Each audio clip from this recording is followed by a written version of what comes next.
All right, so as we've been going through the New Testament, first we talked about how did people share the gospel before any of the four gospels were written down. And so we talked about how word of mouth and preaching and sharing was how the good news was transmitted initially. And then we spent a few weeks talking about the first New Testament books that were written down, which were Paul's letters that he wrote back to the people and churches that he helped lead to Christ and begin their walk with the Lord. So now we're going to move into the Gospels.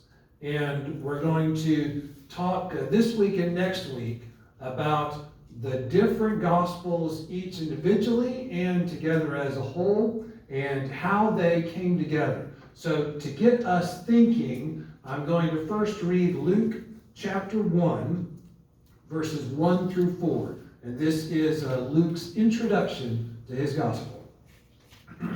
He says, "Many people have undertaken to draw up an account of the things that have been fulfilled among us." Interesting.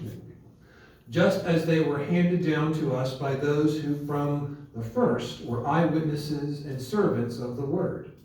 Therefore, since I myself have carefully investigated everything from the beginning, it seemed good also to me to write an orderly account for you, most excellent Theophilus, so that you may know the certainty of the things you have been taught."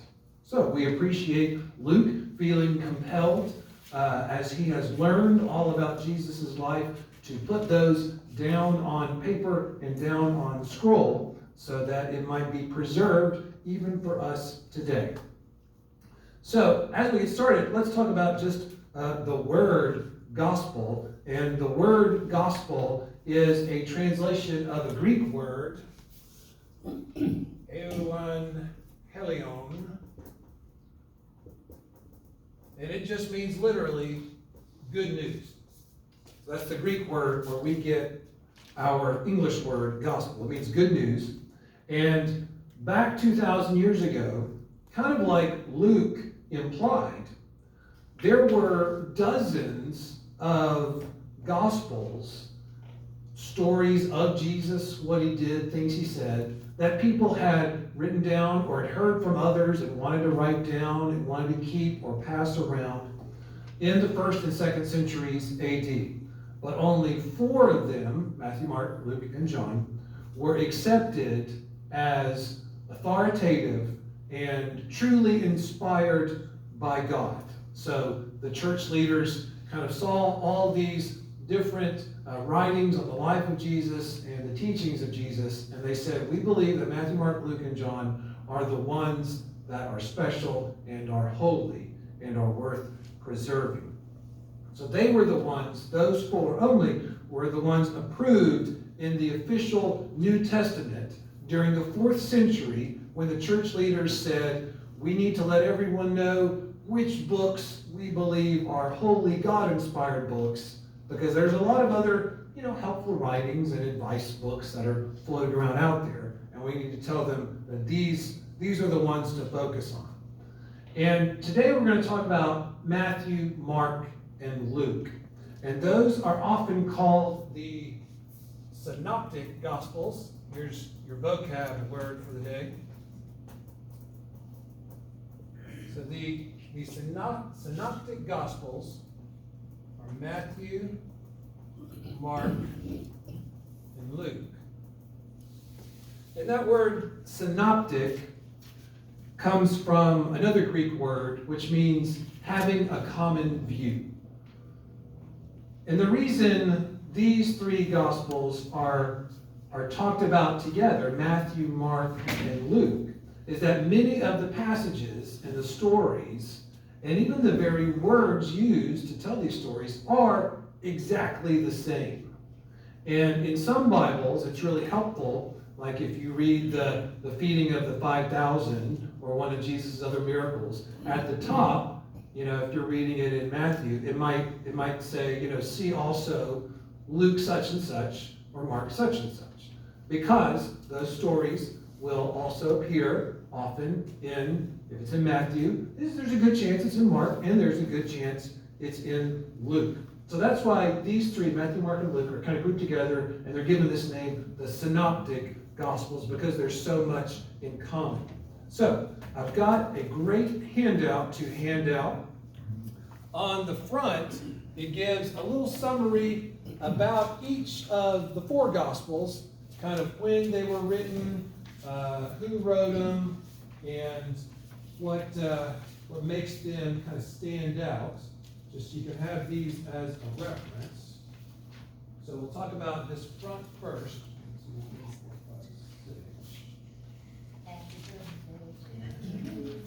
Happy birthday to you. Happy birthday, dear Kathy. Happy birthday to you. Snuck in. Were you maybe eating birthday cake? Good.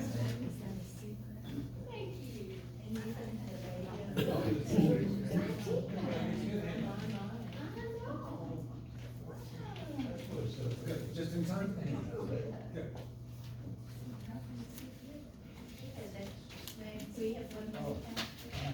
All right, and I'll make a copy of this available on the YouTube video if anyone wants to print it out or share it or anything.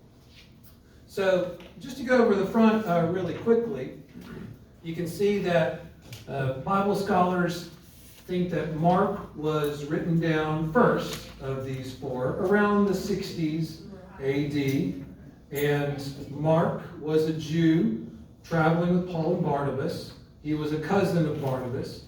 So he would not have had an eyewitness account of Jesus and Jesus' life, but he would have spent time with Paul, and then later he connected with Peter in Rome. Peter being a very good eyewitness. That's where we kind of believe that Mark got most of his information about the things Jesus said and did from Peter. And you can see that Mark will explain Jewish words and customs, which kind of implies maybe he was writing for an audience that wasn't quite as familiar with Jewish customs, so maybe a Gentile audience. And Mark is the shortest gospel. It is very short, and so when you read it, it feels kind of action-packed because it goes boom, boom, boom from one thing to the next thing to the next thing. Matthew was written maybe around the 70s AD, former tax collector, also called Levi, one of Jesus' 12 disciples, so he would have been an eyewitness to the things that he writes about. And you can tell that he was writing to a Jewish audience because he loves pointing out when Jesus fulfilled Old Testament prophecies. And my Bible will give a little footnote whenever Matthew quotes from the Old Testament. It'll say, he's quoting from Jeremiah such and such or Isaiah such and such. So that's neat that he's trying to help Jews reading his gospel realize and know that Jesus was the fulfillment of those Messiah prophecies. Luke was written maybe around the 80s, and Luke was a missionary partner of Paul, and he was a doctor, which might explain why he's a little more detail-oriented than the other gospel writers. He was probably a Gentile, and he is a very good storyteller. He's one of the better narrative storytellers of the gospel writers.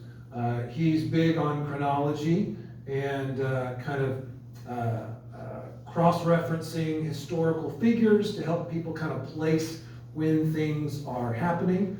He gives special attention to women and to the poor, more so than the other gospel writers. The Gospel of John is kind of an outlier. The first three, like we'll talk about in a minute, are very similar, and John is different. It was written around the 90s. It's different in style, in the order of the events that it lists, in the themes. It's more poetic. It uses more imagery, kind of light and dark images. And in fact, because this gospel is so different from the rest, many of the early Christians didn't think it should be included in the New Testament, but ultimately it was accepted and kind of the vote passed to include it as one of the four gospels in the New Testament. So if you turn on the back, I found this chart really helpful and really interesting. So as I've been talking, if you were wondering, well, how much is similar from Matthew and Mark and Luke? How much is in one that's also in the other? Well, this chart on the back will tell you. And you can see that a whole lot of Mark, like 3/4 of Mark, is also in Luke and is also in Matthew. That's kind of the biggest main chunk that really connects these three Gospels, as you can tell, is very similar. So that's that kind of triple tradition of the same content and often the same wording. Then you can see on the left, there is a tiny bit of content, just a little bit, that's only in Mark and Luke. And you can see on the right, there's a little bit that's only in Mark and Matthew. But there also is about 1/4 of Luke and about 1/4 of Matthew. They share that content, but Mark doesn't have it. So we'll talk about that in a minute, but that's kind of interesting. And then there's a chunk that Luke has included that the others do not, and a chunk that Matthew has included that the others do not. So let's take an example. And I put these three passages right here in this green block. I'm going to read all three and listen, and you will hear how greatly similar they are. So I'll do some flipping, and first I will read Matthew 8:2-3. Listen for the similarity in wording. A man with leprosy came and knelt before Jesus and said, "Lord, if you are willing, you can make me clean." Jesus reached out his hand and touched the man. "I am willing," he said. "Be clean." Immediately he was cured of his leprosy. Okay, Mark chapter 1, verses 40 and 42. A man with leprosy came to Jesus and begged him on his knees, "If you are willing, you can make me clean." Filled with compassion, Jesus reached out his hand and touched the man. "I am willing," he said. "Be clean." Immediately the leprosy left him and was cured. Okay, Luke chapter 5. I think you can guess what this will sound like. Verses 12 and 13. While Jesus was in one of the towns, a man came along who was covered with leprosy. When he saw Jesus, he fell with his face to the ground and begged him, "Lord, if you are willing, you can make me clean." Jesus reached out his hand and touched the man. "I am willing," he said. "Be clean." And immediately the leprosy left him. So that's one that's in all three. And you can really tell that most of those words are almost exactly the same words in the same pattern. So that's an example in the middle of that chart of a story that is in all three. Well, let's look at a little story that's only in Matthew and Luke, but is not in Mark. See if it sounds similar there. So I'm going to read these two here at the bottom. This is from John the Baptist's preaching. So let me read Matthew chapter 3, verses 7-10. When John the Baptist saw many of the Pharisees and Sadducees coming to where he was baptizing, he said to them, "You brood of vipers, who warned you to flee from the coming wrath? Produce fruit in keeping with repentance, and do not think you can say to yourselves, 'We have Abraham as our father.' I tell you that out of these stones God can raise up children for Abraham. The axe is already at the root of the trees, and every tree that does not produce good fruit will be cut down and thrown into the fire." Okay, let's look at Luke chapter 3, verses 7-9. John the Baptist said to the crowds coming out to be baptized by him, "You brood of vipers, who warned you to flee from the coming wrath? Produce fruit in keeping with repentance, and do not begin to say to yourselves, 'We have Abraham as our father.' For I tell you that out of these stones God can raise up children for Abraham. The axe is already at the root of the trees, and every tree that does not produce good fruit will be cut down and thrown into the fire." So again, you can hear almost word for word that those verses, that little story, is repeated, but that one, it's only in Matthew and Luke, and it's not in Mark. So the relationship between these three Gospels, these three similar Gospels, these three Synoptic Gospels, as they are called, they have given Bible scholars a lot to think about over the centuries, going, that's interesting. How did some things get in all three, some things just get in two, some things only get in one, and how did they get so exactly the same? How is some stuff different, but other stuff is word for word?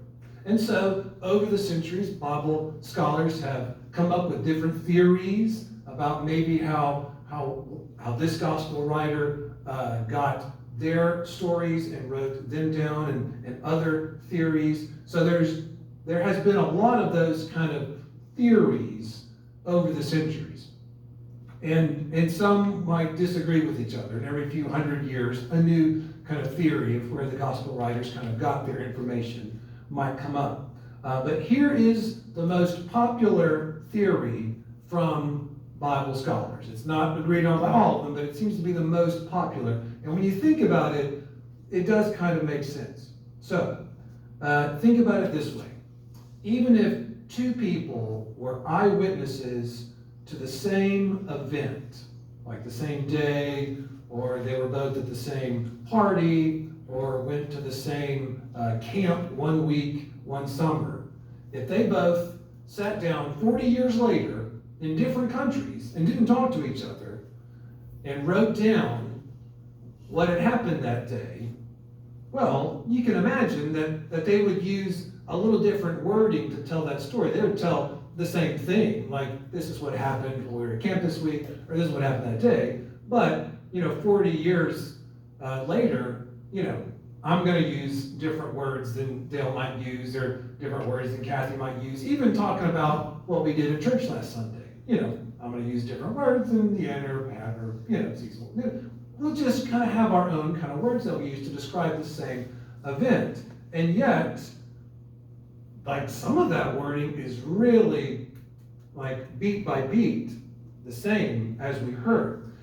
So you only get that kind of specific, exact similarity in wording if you both, 40 years later, different countries, are using this, are having a similar source document to help remind you and go, oh yeah, that refreshes my memory. Or, oh, I heard when Peter was telling me stories, that's what he was talking about.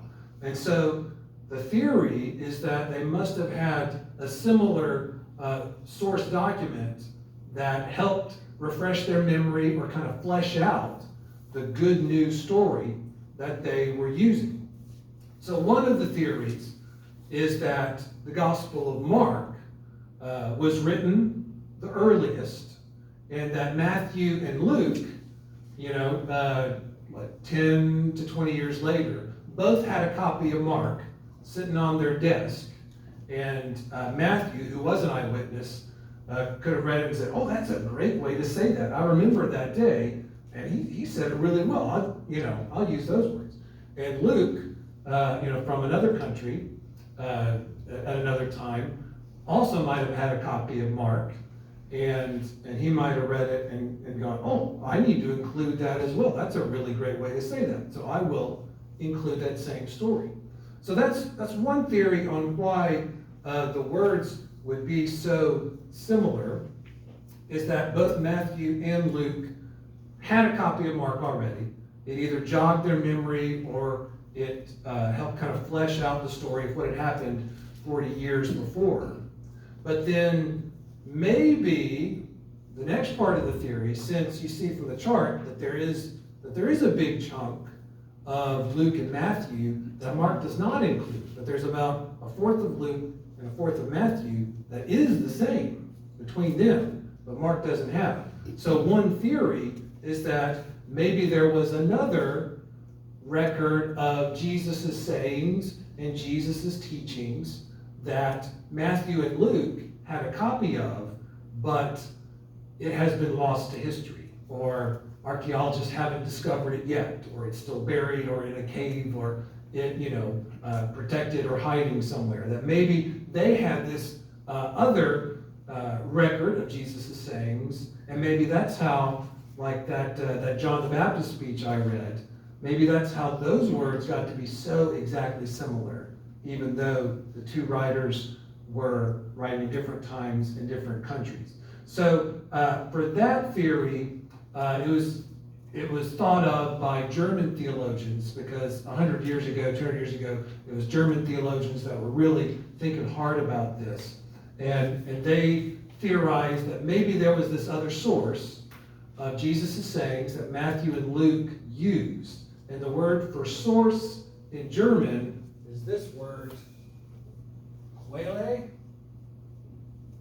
So if you're ever reading like Bible commentaries, for fun, as you do, and you see them talking about maybe there was this Quelle source, then that's a theory of maybe that's what Matthew and Luke had when they were kind of collecting all the stories they could. You know, Luke's talking to Paul, because Luke wasn't there to see Jesus. Had talking to everybody. He told us he's investigating, getting all his records.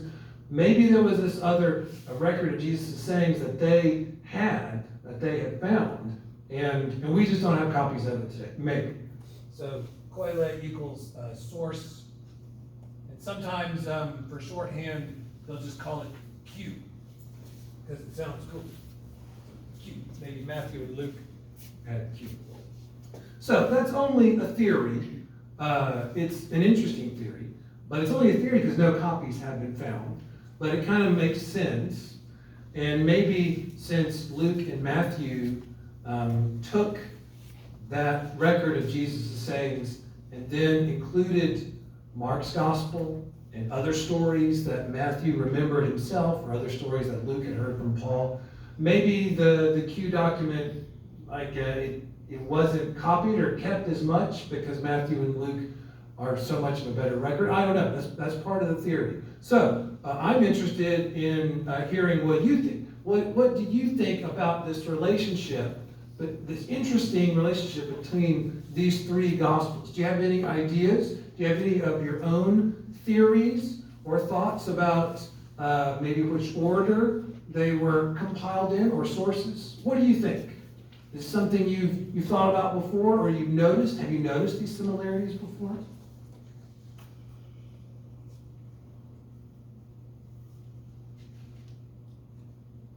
Do you think it's kind of unnecessary to think about? What do you think? Yeah, right. Well, in several writings of Paul, he uses the term we. Mm-hmm. Mm-hmm. And I've heard said that was times when he was in bad shape and he needed the doctor, and Luke had joined him. Mm-hmm. So Luke was with him, even though it's not stated. Mm-hmm. It's just, we were doing this, or we were doing Mm-hmm. that. Which could be, I mean, who could argue? Yeah. I like that. It seems that Paul referred to Luke as our dear friend, the doctor. Perhaps that is Luke in Colossians 4:14. And I think it's neat to think about what Luke was like as a person and how that influenced the way he told these stories. That he's a little more detail-oriented than Mark was. I think that's really interesting. What else? Any other ideas or theory? Is it sort of a waste of time, do you think? Like, what's the point of thinking about it? Mark has no mention of Jesus' birth. Mm-hmm. Mm-hmm. That's right. And so the other Gospels do. So there had to be a source somewhere or a good storyteller. Mm-hmm. The other. Yeah. And aren't we glad that Matthew and Luke had heard some stories of Jesus' birth and included them?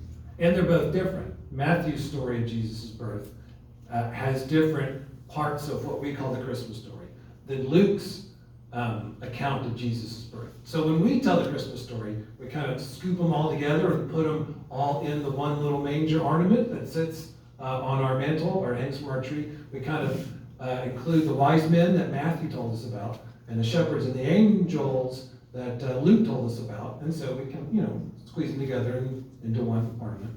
Mm-hmm.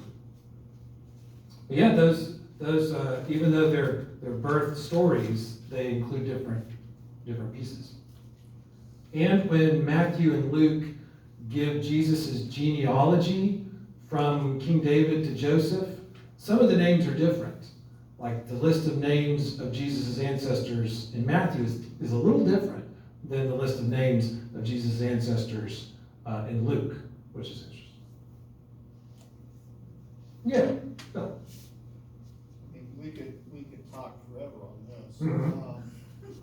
I mean, you have to also think about the motivation for Matthew, Mark, and Luke. You know, why would they, if Mark's existed, what motivated them to write their own?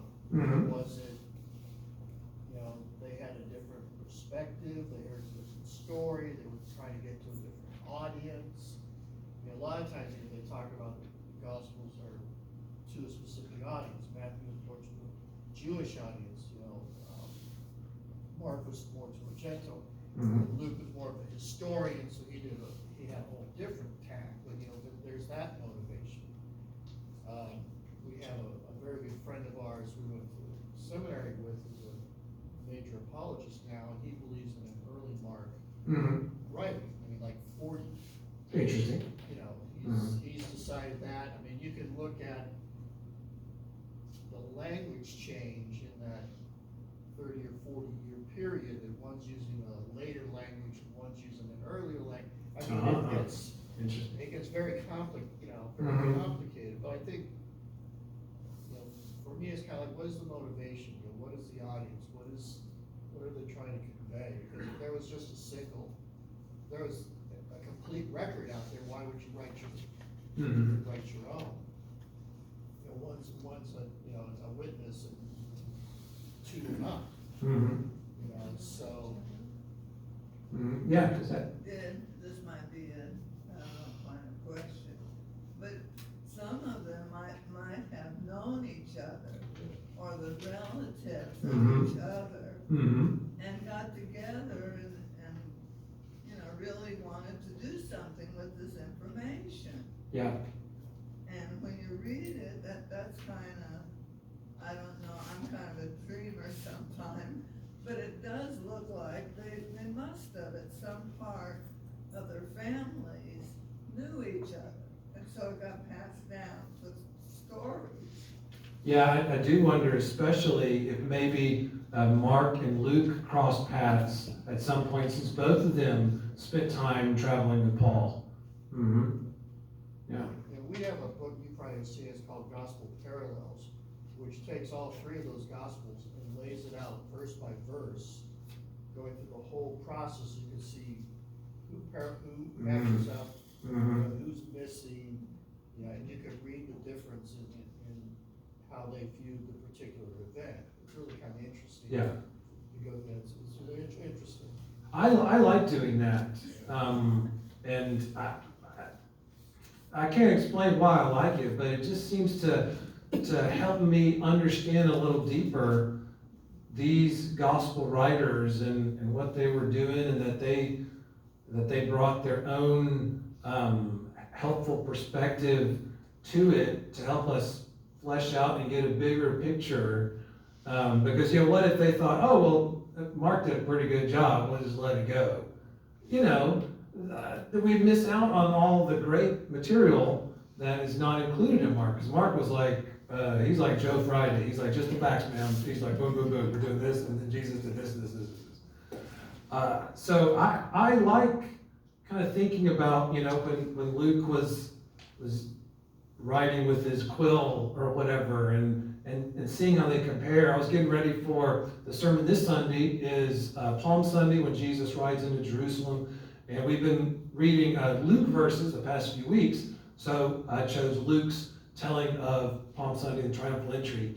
And while I was getting ready, I had to make I need to make a note in the sermon that Luke doesn't mention any palm branches or tree branches being involved. So if someone were to wander into our church this Sunday, having never been to a church before, they might think, why do they keep talking about palm branches? Like I read that scripture the preacher read, but I didn't see anything about branches. So I thought, I need to make sure that I point out in Matthew and in Mark, they do mention the branches.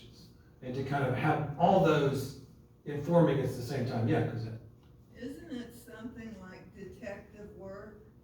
So you have a group here, and then somehow the Lord puts them together, and you wonder, well, how did this happen? Well, it's the Lord that's puts different people's, he creates us, and then he puts us on a stage, maybe. I mean, maybe that's too simplified, but. yeah, and for both then, 2,000 years ago, and for now. Like God had a purpose in each of these gospel writers getting this good news out there when they did for different people groups and different audiences so that they could receive. And we talked about that kind of the past few weeks in Paul's journeys. How do you speak so that people can receive your message the best? And if it means focusing more on Jewish prophecies like Matthew does for his audience, well, do that. I'm glad he did that. Or if it means explaining a lot of Jewish customs like Luke did for his Gentile audience, then do that.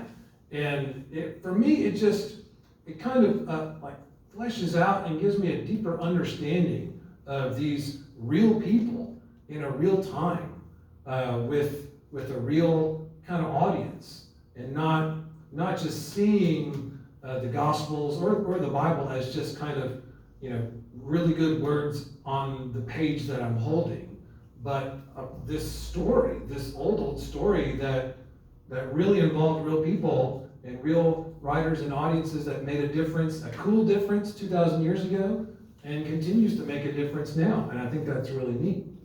The last note is to note how neat it is that there is commonalities between these three, but also some differences in these three, because not only were they written 40 to 60 years, or maybe 10 to 60 years or something after Jesus' life, but they were also written down in not the language that Jesus spoke, because Jesus would have spoken Aramaic, and they would have talked in Aramaic to each other. But the New Testament was written down on scrolls in the Greek language. And so that's what makes it even more impressive. Not only are some of these stories word for word, decades later in other countries by different people, but it's words of a translation in a different language that wasn't what was spoken in the first place. So you can tell that there was a higher power at work kind of getting this good news message out there. To, like we said, some of the gospel writers weren't even eyewitnesses, but they got the message. Yeah, because Well, the world shakes about war, but when you think about it, there's a lot of peace. Maybe more peace today than, and people want peace and organization, and they do want to work together. And there's much of that going on, and we sort of get off on the wrong track sometimes, and want to, argue. yeah, we got up on the wrong track, we'll argue, we'll kind of pick and choose Bible verses that, kind of support the kind of our off-track argument or something. So that's why it's good to look as a whole and say, well, where did this gospel come from? And what was this gospel writer hoping to accomplish for his original audience, and what can it accomplish for us today? So next time we will dive a little deeper and look into some specific passages of these three synoptic gospels next time, and we'll do some thinking. Okay, why this wording based on this writer and his audience, and why this wording? So we will dive more deeper next time into these good gospel comparisons. So for now, go in peace to love and serve the Lord. Walk in love as a sacrifice, as Christ sacrificed himself for you. Amen.